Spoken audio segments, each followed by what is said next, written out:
মধ্যে দেওয়া হলো। মা,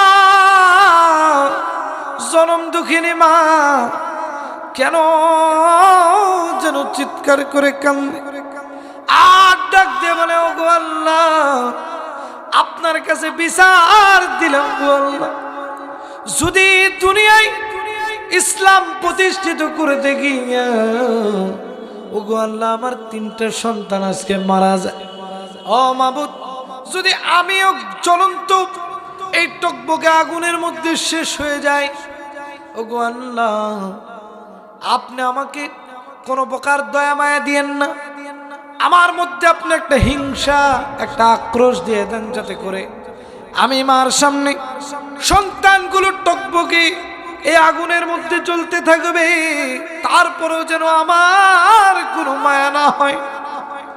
মায়ের সামনে যদি সন্তানকে এভাবে আঘাত করা হয়, দুনিয়ার কোনো মা সহ্য করতে পারে কিনা বলেন? মা কাঁদতেছে, ঘোড়ার মতো চিৎকার দিচ্ছে, কেন যেন হঠাৎ করে দাসী হেসে উঠলেন। এবার ফেরাউনের সমস্ত কর্মচারীরা অবাক দৃষ্টিতে তার দিকে তাকায় রইলেন। কি ব্যাপার, কি ব্যাপার? আমরা ওর সন্তানকে টকবকে আগুনের মধ্যে দিলাম, আর দেখে আসে ও মনে হয় পাগল হয়ে গেছে, পাগল হয়ে গেছে। এবার হাসা দেখে ফেরাউন রাগান্বিত হয়ে গেলেন। এবার ডাক দিয়ে বললেন, ওর দ্বিতীয় সন্তানটাকেও আগুনে নিক্ষেপ করে দাও। এবার দ্বিতীয় সন্তানটাকে নিয়ে যাওয়া হলো।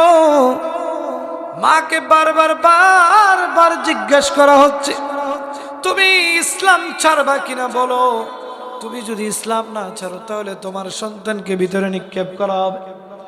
এবার সেই 6 বছরের সন্তান, আল্লাহ রাব্বুল আলামিন এই সন্তানের মধ্যে একটা ঈমানি তাজাল্লি ঢুকায়া দিলেন।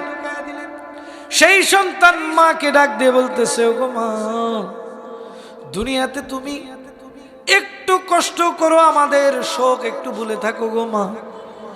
ও মা গো, তুমি যেটা টকবকে জ্বলন্ত আগুন দেখছো, ওগো মা, আমি তো সেইখানে জান্নাতের বিছানা দেখি গো মা।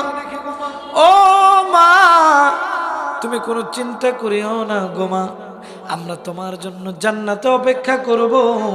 ওগো মা, তুমি কোনো চিন্তা করিও না। যখন বাচ্চারা এমন কথা শুনলেন, এমন কথা শুনিয়া এই যে দাসী মাসিতা আনন্দিত হলেন, উৎফুল্ল হলেন, তার মধ্যে কেমন যেন ইমানের জজবার একটু বেশি হলো। কথা বলেন ঠিক কিনা? যদি সন্তান, আপনার যদি ছোট সন্তান ইসলামের জন্য লড়াই করতে যাবে, যদি সে আপনাকে সাহস দেয়, তাহলে ইমান বাড়বে না কমবে? অবশ্যই বাড়বে। এবার মা ডাক দিয়ে বলতেছে, ও বাবা, তুমি চিন্তা করো না, চিন্তা করো না, যেদিন দুনিয়া থেকে আমিও বিদায় নিয়ে চলে যাব, সেই দিন তোমাদের সাথে জান্নাতে দেখা হবে। কোথায় দেখা হবে? জান্নাতে দেখা হবে। আরে বাবাজি, এবার সেই 6 বছরের ছোট্ট বালকটাকে নিয়ে গিয়ে টকবকে আগুনের মধ্যে ফেলায় দেওয়া হলো। সেই বাচ্চা কান্দে, মাও কান্দে। মা যতই শক্ত হোক না কেন, সন্তানের যদি কষ্ট দেখে, জীবনে কোনোদিন কোনো মা বাবা সহ্য করতে পারবে না। এই যে আমরা এখানে এসেছি, প্রিয় ভাই আমার, একটু চোখটা বন্ধ করে তাকায় দেখেন না, কার জানি মা নাই, কার জানি বাবা নাই। যদি আজকে মা থাকতো, আপনি বাসায় গিয়ে দরজায় কড়া নাড়ার আগে আপনার স্ত্রী আগে মা বের হয়ে আসতো। মা বের হয়ে আসা ডাক দিয়ে বলতো, বাবা, তুমি যতক্ষণ বাইরে ছিলে বাবা, আমার কেন যেন ঘুম নাই, আমার কেন যেন বুকটা পোড়ায়, আমার শুধু মনে হয় আমার বাবাটা কখন আসবে, আমি তখন নিদ্রাচ্ছন্ন হব। যখন দেখবেন কোন মা বাবা যদি, সন্তান যদি কোনো বিপদে পড়ে, দেখবেন মা বাবা আগে থেকেই জানা যায়। প্রিয় ভাই আমার, একটু লক্ষ্য করেন, কার জানি মা নাই, কার জানি মা বৃদ্ধাশ্রমে আছে, কার জানি মা কবরে শুয়ে আছে, আমাদের জানা নাই। কোন দিন জানি আমাদের কবরের আযাব শুরু হয়ে যাবে। কোন দিন জানি আমার আপনার নামটা মসজিদের মাইকে এলান হয়ে যাবে রে বাবা। আমার আপনার কোনো খোঁজ নাই, খোঁজ নাই। আমি আপনি কোনো সময়ে চিন্তা করি না, কবরের আযাবের চিন্তা করি না, কোন দিন জানি মৃত্যু হয়ে যাবে। এই যে আজকে আমরা যারা এসেছি বসেছি, এমনও হতে পারে এই যে ডানে বামে বসা এমন আমার রয়েছেন, শুনিয়ে দেখেন আজরাইল এমন একটা ফেরেশতার নাম, যেই ফেরেশতা যদি কোনোদিন কোনো মানুষের কাছে আসে উনি কখনো খালি হাতে ফেরত যায় না। একটু চোখটা বন্ধ করেন, দিলের কানটা লাগায় শুনেন।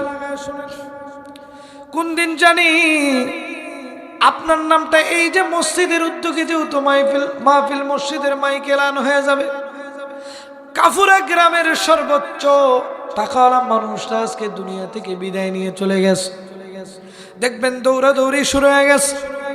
আপনার প্রাণের স্ত্রী কেন জানি বিলাপ করে কান্দে, আপনার প্রাণের সন্তান কেন যেন বাবা বাবা করে গড়াগড়ি করতে থাকবে।